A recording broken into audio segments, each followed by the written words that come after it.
បាទសួស្តីបាទថ្ងៃនេះសូមមកបង្ហាញនៅលើដំបូលផ្ទះទៀតហើយបាទពីដំបូលផ្ទះចឹងមកមើលត្រីក្រិនបាទអូមកធុងនេះច្រើនបាទគ្រាន់កុងពលឺបន្តិចចឹងមើលអត់សូវច្បាស់ច្រើនបាទនេះមកធុងនេះប្រហែលជា100ជាងបាទជាង100ត្រីហើយបាទហើយវាជាប្រភេទលាយចម្រោះទៅបាទកូនត្រីក្រឹមព្រៃកូនត្រីក្រឹមម៉ាឡេ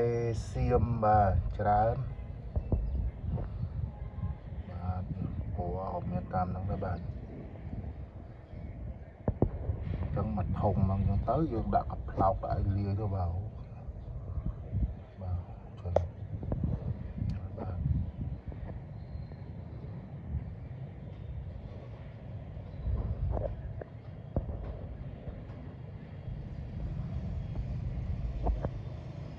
ធំសម្រាប់គ្នាទៅបាទមានច្រើនទៀតបាទនៅក្នុងកាផ្លោកបាទ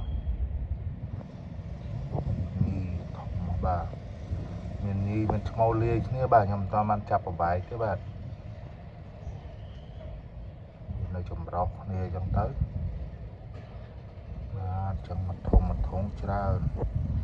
មានធំផ្សេងទៀតបាទមានអាខ្លះទៅតែប្រកាត់ទៅបាទ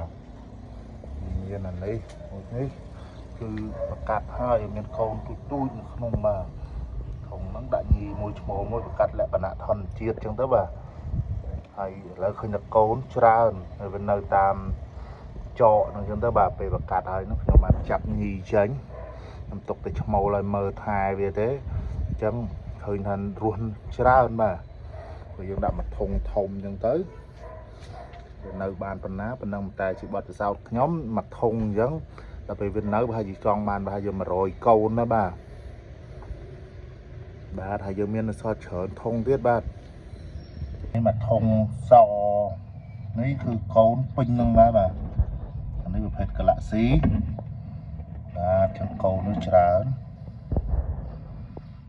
បាទនេះស្អាតណាស់បាទខ្ញុំមានកូនច្រើនចឹងខ្ញុំដាក់មកធុងទៅវា